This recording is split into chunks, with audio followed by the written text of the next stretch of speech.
conversation. So our brain has 86 billion neurons. 86 billion neurons. It's lots of neurons, okay? But then what is really important is that each one of these 86 billion neurons is able to do up to 10,000 connections at the same time. Wow. So you do 86 billion to the times the 10. it's No, not times, it's exponentially so, to the 10th degree. Wow, yeah, to the 10th power. Yeah, 10,000. that's a big number. Yeah, it's astronomic. Okay, But of so course, we don't use those connections all at the same we time, right?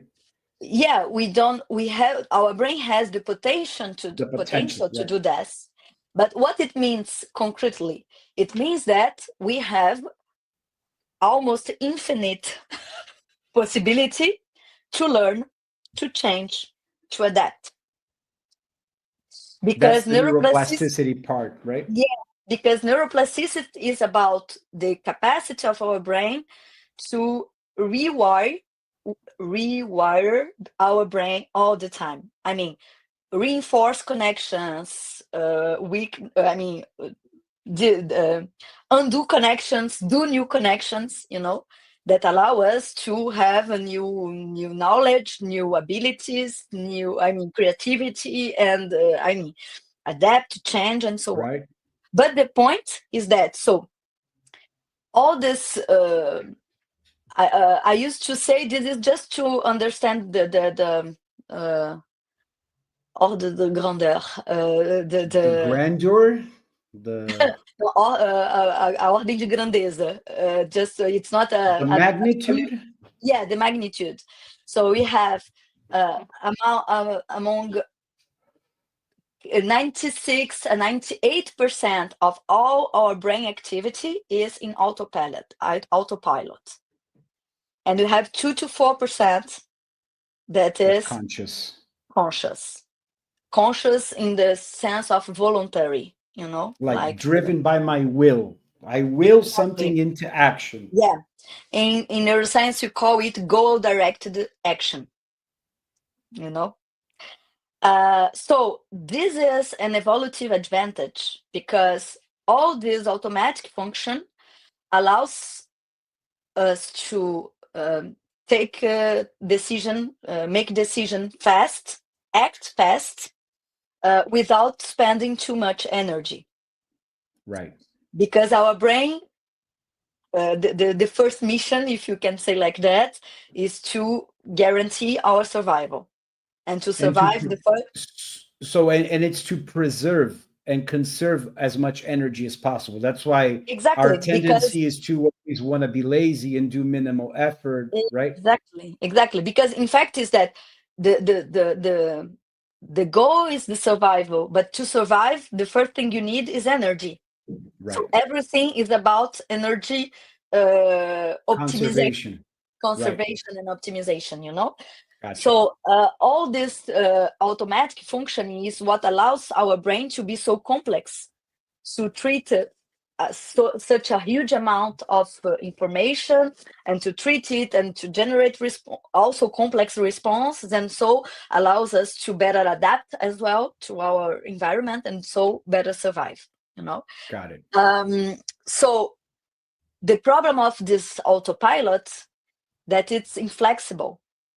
It means it's not changing with the context.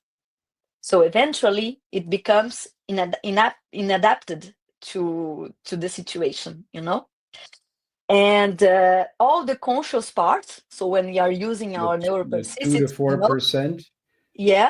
4%, needs much more energy and time, and it means that you need to do new connections, and because of that, it's spending more time and more energy. Right. The automatic are connections that are already made and repeated, so already strong. Right. And the conscious part is like you need to start a new connection, and so you need to put the effort and the discipline and the strength to to create those new connections, right? Yeah, because biologically you needed to put all everything in place for those connections to be done. Right. So it usually it actually use physical energy to do that, right. and takes more time, even though it's always fast. But when you are in autopilot, for example, your reaction times is around 100 milliseconds. When you are in conscious mode, it's around 5 times more. 100 milliseconds is still fast, but it's 5 times slower, less fast. Huh? Got it. Yeah, because you're actually thinking about the will to decide on yes or no or whatever, right? Yeah. So how does that become the backdrop for the methodology you develop when you decide, okay, I'm done with the academic bench research part of my life. I want to go out into the practical world and start applying this, and so to speak. Lots of things. First of all, this understanding that we function almost all the time in autopilot gives some kind of humbleness. No, I don't know how to say that. Okay. No, because I'm transforming a French word in English, so it's not working. How do you say it? Humildade. Oh, humility. Humility. I was speaking in French with an English accent, so of course it's not working. And I say, no, it's strange. It's bizarre. Humility. Because human being has a lot of arrogance, about we are very powerful, we are very intelligent, we are very smart, we are very everything. So accepting that biologically, it's not really like that. Okay. Right. And also to look for to understand how what are the conditions I need to be able, first of all, to lead myself. I mean, to take the conscious lead and over this autopilot. So the first thing is to have a clear purpose, give meaning, because your brain will not allow you to expand your energy for nothing. So by giving it a purpose, it allows your mind to focus the energy so you can actually channel the effort to that purpose. Yeah. And more than that is that, I mean, really the brain says, I'm humanizing the brain, but it's like brain says, okay, you want to change something, you want to learn something, so you want to spend energy. Right. But if it's not clear for me why you want to do that, what is the utility? Okay, it's useful or not? It brings you where? If these 3 questions are not very clear and satisfactory, the brain said, no. You will not spend your energy for nothing. You not to throw it away. You keep it because you can need it before. Do you think that's part of the reason people sometimes self-sabotage in the middle of a project? The brain is the brain's way of going, listen, of course, too much effort, not worth it. The juice is not worth the squeeze. Conserve energy is better. Could that be a reason? Yeah. Usually it's also multifactorial, but this is one of the reasons, So this is one thing. So give meaning, having a clear purpose. This is very important. And when I say give meaning, is those 3 questions. These 3 questions that are why you want to do that, is it useful, really useful, and where it bring me, or lead me. Where is it going to take me? Yeah, exactly. Got it. And then the second thing is that sorry, there was a kind of something that changed in my computer. And then the second thing is that if you want to take the conscious lead over your behavior, or your thoughts, your world vision, or whatever, it means that you need to spend energy. And you cannot spend the energy you don't have. So there, and I make also the bridge with all the medicine and biological knowledge, that is okay. The first thing, I mean, there is 4 pillars for that are very important for what I called sustainable well-being and performance, that are the energy management, Energy management. time management, information management, and attention management. Wow, that's Okay? really cool.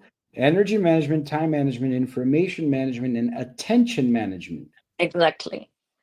So when it comes to energy management, that is the first pillar, and without it, you cannot do the other The other things. 3, right?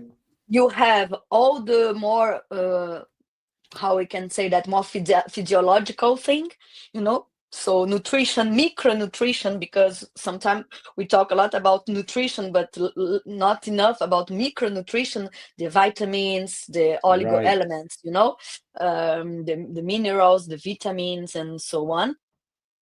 And most part of population are under it's under is lacking what those we need. nutrients and supplements. Yeah. So really have a, how to say, to have a conscious nutrition, you know, Like like a wholesome not, nutrition yeah, in every way. yeah. Got it. So that's With for the energy management. Yeah, but not only the nutrition, because you have the nutrition, you have the hydration, you have sleeping, you have, I mean, breathing, exercising, and so on. But you have also emotional intelligence. So how you manage your stress, how you understand and manage your emotions, how you use your emotions as a motor of action, because our emotions that's part of energy management. Yeah. Emotional intelligence. Yeah, because emotion is at the origin of our behavior. I also heard in English that emotion means energy in motion. I really like that. Yes, yeah. It's a good association, because somehow is it, you know, it is exactly. Yeah, like if you get really upset at something or someone, the rest of your day you're drained, you're exhausted, you're tired, like you wear yourself out, literally, of energy. Yeah, because in fact emotions evolved like I used to say radars, you know, radars, radars and motors. It means radars because they allows us to better understand or better identify what is happening inside us, in other people, and around us at the environment. And motors because they allow us to move, to act, in order to respond to the needs of this environment, internal or external environment, and so to better survive, better adapt.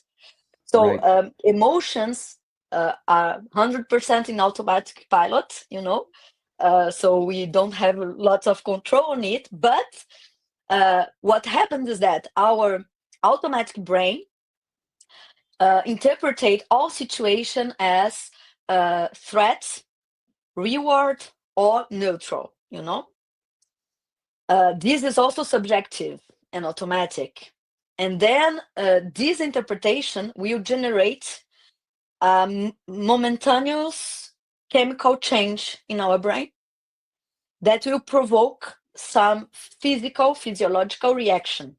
For example, I cry, I will shake, I will run, I don't know, okay? This is an emotion. Neurobiologically, we say that an emotion is always physical, has always a physical reality, you know? A physical component, right? Yeah. And then in the fraction of seconds, our cognitive brain gave a meaning to these physical sensations. So it used lots of things. So your personality, your humor, the context, the memory. It says you use lots of, and then you froze. Sorry. It's okay now? And now it's good. You're back. Yeah. So our cognitive brain will use lots of information about your personality, your motivations, your sensorial perceptions, your memory, the lecture of the environment, the context you are inserted in, the physical reactions you are having, and then it will give you a meaning, a psychological sense to this physical sensation that is the feeling. Right. So if I ask you, you cry because you are sad, or you are sad because you cry? That's a great question. I cry because I'm sad. Yes and no. So in this process, I'm explaining. So the neurobiological process, the crying come before your consciousness that you are sad. Right. So You know, the emotion of crying, the physical part of it manifests first, and the second part is the meaning that my you give cognitive to brain that. gave to that sensation. Yeah. And then Because you okay. can, yeah, because you can also cry of happiness, you can Out of cry of joy, pain, or you can catharsis, cry of joy, laughter. You can laugh and cry, but a lot of laughter. So angry, you can cry right, because you are angry, so it's your brain that very small seconds, fractions of seconds after, read everything inside of you and around of you and say, okay, you are sad, you are angry, so you these have, meanings that we give, that's where we need to sort of work on and be aware of to maybe change. yeah. But then, so the point is that in the real life, you don't really make the difference between these two moments because it's Right, very fast. So you have the impression that is at the same time, like I'm right, sad and I cry, and even right. we have the impression that is in the other sense, It's the opposite order. the Yeah. opposite. Yeah. And then this psychological sense that you give, meaning that you give to the emotion, the physical reaction, will generate a behavior, an action.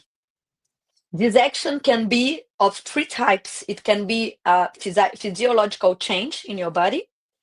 It can be what we call expressive behavior, something you say, something you do, like externally. Or it can be something only inside your head, like I become aware of something, I do some connection, and I understand or see things differently, Got it. So the where we can act consciously more easily, it's not easy, but it's less difficult Sure. than the other ways, is in our behavior. Right. It means that, for example, angry, all the emotions are very important. So the emotion angry is very important because it's the emotion that allows us to say stop to something that is not convenient, Boundary. that it's not good, And the need that is associated to angry is the understanding, changing, or reparation. Reparation. Yeah, we can say like that. No, I don't know. Make like a Reparação. fixing, Fixing. correcting. Yeah, fixing the situation or changing or and feel understood. Right. So act with angry is not good, but feeling angry is good. So the Right. point is that the point of emotional intelligence through my methodology that is based on the way our brain works is like, okay, learn to identify our emotions. So I developed some tools, tables, board tables, to understand the emotions, etc. That comes from the physical feelings because it's easier to identify what you are feeling physically.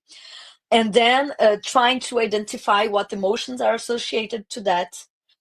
What are the trigger factors, the intensity of the emotion, because it helps us to understand I'm overreacting, underreacting, or it's okay, Right. Also asking yourself why I'm feeling like that. Because once more, you and me, you can live exactly the same situation, you not feel it the same way. Right. Because our emotions are coming from our past experiences, our state of the moment. You are not feeling the same way if you didn't sleep well at night, or if Right. you have a very Exactly. good night of sleep, if you had conflict with someone you love or not, So it's lots of things that is very interesting on that. That is, okay, you learn that this is biological, that emotion is momentaneous, this chemical change is transitory, it's not lasting. So Right. take the time, don't act, because when we act fast, you act in autopilot. If you want Right. to take the lead, you need to take a breath, you need to take the time and let the time for the circuitry to pass through the prefrontal cortex, that is the seat of our conscious thought, Right. So this is one thing. The other thing is that, okay, I understand my emotions, I recognize them, I Acknowledge also them. Right. I acknowledge them, and also I understand the influence of my emotions in my behavior. So it's like, okay, what is the automatic behavior that this emotion caused on me at that time in this situation? Right. And this behavior is benefic, productive, I'm okay with that or not. And if not, what kind of behavior I'd like to have instead. Right. And after that, we can do lots of techniques of visualization and mental imagery to be able to rebuild this behavior in case of another similar situation and so on. But the basis of emotional intelligence is I understand my emotions, I understand what it's doing my behavior, but also I understand the needs that these emotions are signaling to me, and Yeah, I'm it's able like to you're giving them meaning to the emotions, because like you said, when I need to encourage my brain to dedicate energy to something I want to do, I have to ask why I'm doing it, if it's useful, how useful it is, and it's where it's going to take me, right? These three things. So is it a kind of a same way that when the emotion comes up, I need to, part of the emotional intelligence process is to understand the meaning of it, why it came up, how it comes up, when it exactly. comes up. Right. Yeah. And the needs that are, because the point is that emotions are there to show you that there are some needs you need to To fulfill, address, right? to address. And so the idea is really to I will make a comparison that is not an emotion, it's more a sensation. But if you are hungry, you look for food. If you don't feel hungry, you don't look for food, you don't move, Right. Right. because it means you spend energy to go for food, but you don't need it. Okay. Right.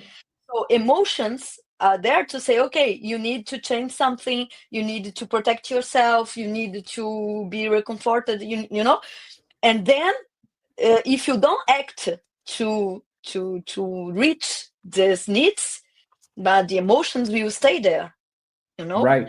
Right. sometimes give physical consequences and mental consequences sometimes, if it's during If its it last. lasts too long. If Yeah. and you mentioned that brain is always looking for a threat or for pleasure, right? Or reward. The reward mechanism in the brain, or threat. Phone threat, I mean, brain is like every situation, brain is classifying like threat with different levels, okay? Right. Threat, reward, or neutral. And it makes, generating automatic behavior to fly threat and search for pleasure. For pleasure. So this is That sorry, go go ahead. go. No, No, go. the reason I bring this up is because I wrote down the four things here you mentioned: energy management, time management, information management, and attention management. The bottom two, information and attention management, it shows how addicted we are to our phones and the social media dopamine hits that we get when we scroll. And there is even a term in English called doom scrolling, which is just scrolling like I'm hypnotized, like I'm in a casino and I just go to the slot machine one more Yeah. time, one more time, like that hypnotic effect. It's the brain's search for reward, for pleasure, right? Yeah. Exactly. Because the point, and this is interesting, the point is that understanding all that allows us as well to understand that if you don't have this balance in your everyday life of reward and threat well balanced, if you have more threat lasting long, it means you are in chronic stress, or you are in danger. Your brain just say, okay, you are in danger, So this is generating, first of all, that uh, emotions that are more how to say that, emotions that are signaling, because if you think about the primary emotions, you have sadness, angry, fear, disgust, and joy. Okay. We can see Inside Out is a very good movie about emotions and the brain. Yes. They really did a good research work before, and it's very nice. Yeah. So usually people say, "Oh, it's too pessimist because you have one good emotion and five and four bad emotions." There is no such a thing. All emotions are good because they are there for some reason and to show Right. you that you need to do something about that. Right. The thing is that emotions that generates pleasant feelings or sensations, or not pleasant feelings and sensations. Okay. Right. But all our more complex feelings comes from the Those register five. of those five primary Right. emotions. So the point is that what I used to say is that we are social animals. So we need the group, we need people to survive, We need to feel physical safe. interaction. Yeah. So I used to say that the thing we need the most in life after our body and energy and so on is love. Yeah. We But need love, each other. in a more macro, Right. meaning. Universal way. Right. Love in the sense of feeling of belonging, connection, protection, safety, and so on, and trust, and all those things. Right. But the point of social interaction is that as our brain is there to guarantee our survival, he loves to anticipate, because if he can anticipate, he can be more sure or safe that he can choose the good answer, the good response Right. for a situation. So anticipation is a reward for our brain, not anticipation. Oh. No, yeah, absence of anticipation. Uh, Uncertainty, unknown situations, novelty, depending on the degree, is a threat. It's a threat. So, like when you say anticipation is a type of reward or pleasure for the brain, do you mean in the way like I'm going on a trip this weekend, so I'm excited in anticipation that Yeah, I'm expecting that it's going to be a great time. So this is what you're talking about? this is one kind of anticipation that is even more powerful, because you are anticipating the pleasure, so you are anticipating reward. So the reward comes even before, because Right. I'm you already are there starting enjoying the trip. you are already releasing dopamine in your reward circuitry, because you are anticipating the reward.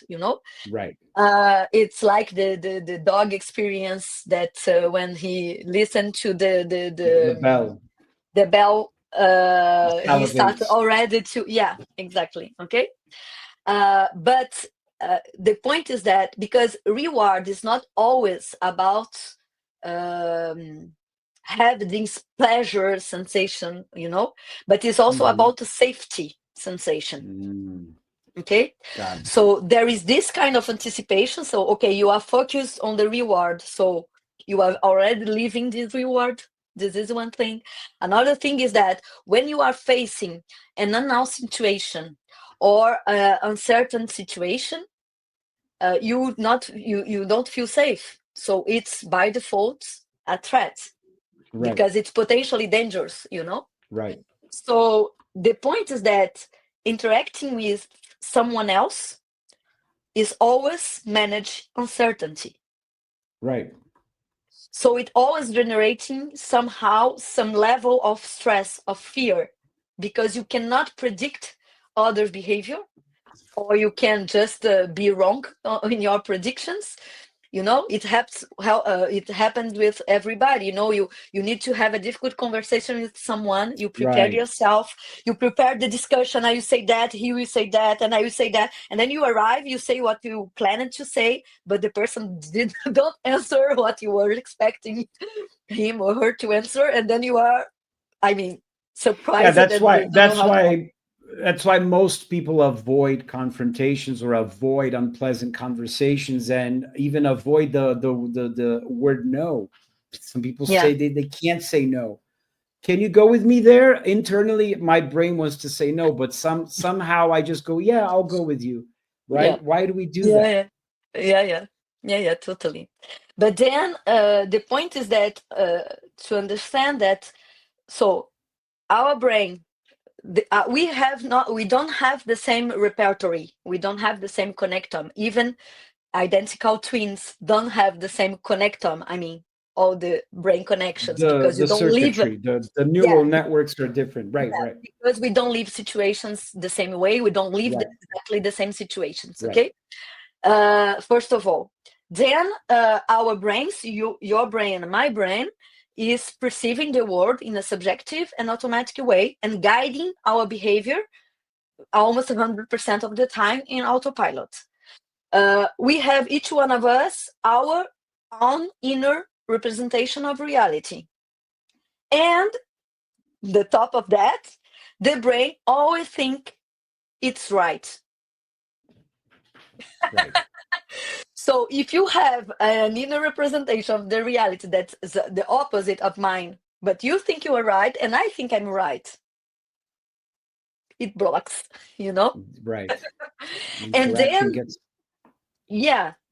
and then it makes that this human interactions much complex and difficult sometimes, because we are all the time like that. So when you understand all that, you're also able, you have this first impressions and perceptions, you cannot change it, but you are able to questioning your first perception, automatic perception. You become able to say, okay, maybe let's see from the perspective of the other person, even though I don't agree, but I can understand. Abraham Lincoln has a very famous quote, which I love. He says, I don't like this man. I need to get to know him better. Yeah. That's really cool. That's very emotionally intelligent. Like, I have a first impression that's negative. Hold on. Let me question that. Let me give it new meaning by actually facing it and going instead of avoiding it, right? Yeah. So, it's a huge universe. So we are still in the first pillar. It's the energy the first level. pillar, energy management.